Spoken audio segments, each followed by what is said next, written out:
Women don't belong out at sea, working on ships with men, the 62-year-old engineer told the 19-year-old trainee Hope Hicks just weeks before she says he raped her. The young woman was a student at the U.S. Merchant Marine Academy. The man, Edgar Sisson, was her boss. His bedroom shared a wall with hers. The morning after Hicks said she was attacked, she woke up with blood on her sheets. To her, it was clear what occurred. Sisson and other top officials on the boat pressured her to take shot after shot of hard alcohol until she became incapacitated. Then, he raped her. He denied it, saying he only helped her back to her room. Then, she said, he pushed his chair next to hers, touched her thigh, and leaned in so close she could feel his breath on her face. "We mariners get lonely out here at sea, okay?" Hicks remembers him saying. As she stood to leave his cabin, she said Sisson issued a warning many women in her position have long thought to be true. "No one is ever going to believe you."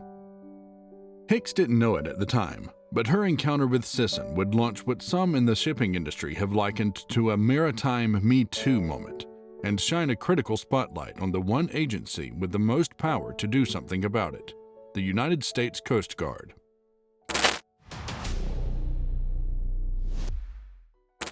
A secret investigation into alleged sexual abuse at the U.S. Coast Guard Academy, the training ground for the Coast Guard's top officers, uncovered a dark history of rapes, assaults, and other serious misconduct being ignored and, at times, covered up by high-ranking officials. The investigation made clear that the school's leadership was more concerned at that time about organizational and Coast Guard Academy reputation than about the victims of crimes who were members of our service. The findings of the probe, dubbed Operation Fouled Anchor, were kept confidential by the agency's top leadership for several years. Operation Fouled Anchor, named after a ship's anchor that has become entangled around itself, was launched in 2014 when an Academy graduate claimed that her allegations of rape from years earlier had never been investigated. She said school officials pressured her not to pursue the issue. Her alleged rapist had gone on to be a top officer in the Air Force and was the only person to face criminal charges in military court as a result of the probe. But an appeals court ended up ruling in his favor and dismissing the charges, saying that the military had missed its window to prosecute because the Coast Guard waited nearly 2 decades to investigate the victim's allegations. Despite credible evidence of assaults dating back to the late 1980s, investigators found that most of the alleged perpetrators were not criminally investigated at the time. Instead, the incidents were handled as administrative violations, and punishments, if they happened at all, were as minor as extra homework or lowered class standings. Sometimes, even those pushed out of the academy were still able to serve in the U.S. military. As a result, some of the accused ascended to top roles at the Coast Guard and other military agencies.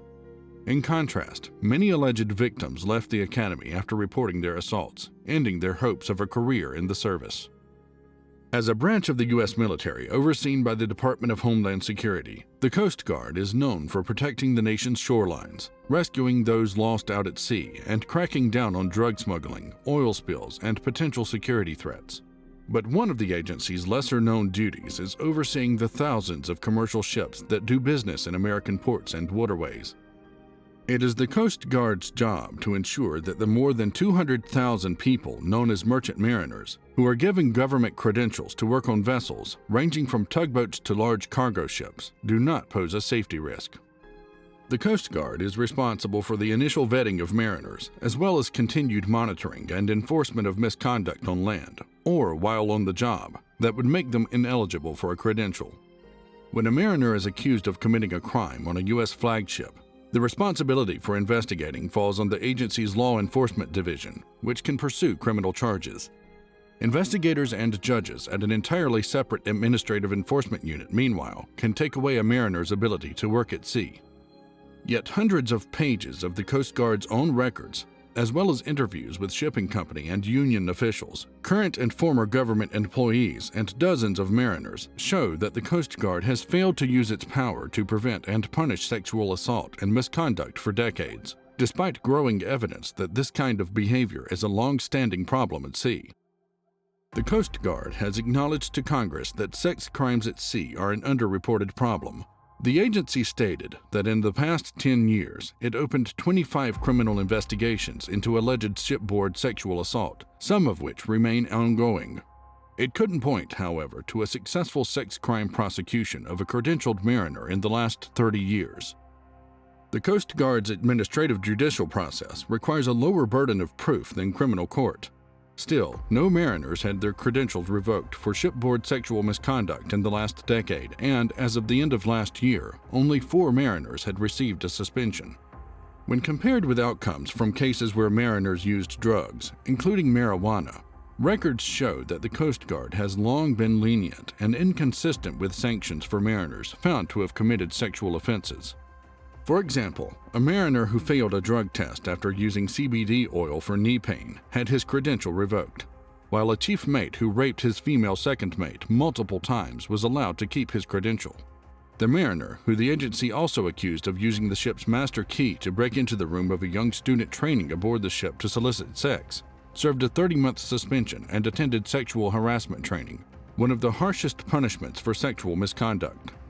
Even when Coast Guard officers have tried to strip mariners' credentials for sexual misconduct, the agency's administrative judges have sometimes overruled them in favor of more lenient punishments. The investigation was a historical reckoning of past abuses, but in some ways raises questions about the current culture of the Academy and Coast Guard at large. While the agency partially blamed the poor handling of sexual misconduct investigations on outdated views of sexual assault and officials who had left the Academy long ago, the Coast Guard continues to struggle to hold suspected sexual predators accountable. Despite findings of wrongdoing against Academy officials and former students, Operation Fouled Anchor was quietly closed by agency leaders, many of whom had studied and worked alongside the alleged perpetrators. 2 accused perpetrators were discreetly pushed to retire from the Coast Guard. Records showed that there were nearly 40 cases where the Coast Guard no longer had jurisdiction over the alleged attackers, and local and federal criminal statutes had long run out of time, so no action was taken at all.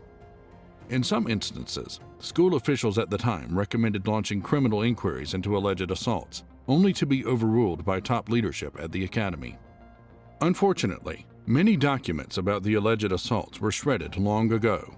From the records agents gathered and interviews they conducted, clear patterns emerged.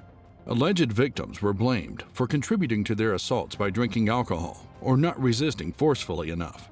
Suspected perpetrators had their conduct minimized and excused.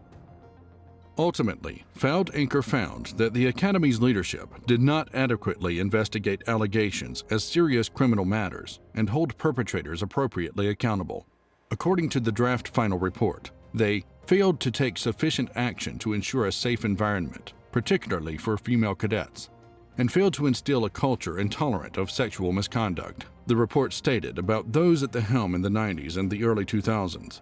Despite such a damning conclusion, Fouled Anchor resulted in no punishments for those leaders. As Fouled Anchor came to a close, agents were instructed to apologize to the alleged victims for how their cases had been handled previously and offered them support services. Records show some victims were upset with how Fouled Anchor reopened old wounds, only to leave them angry that, once again, more couldn't or wasn't being done.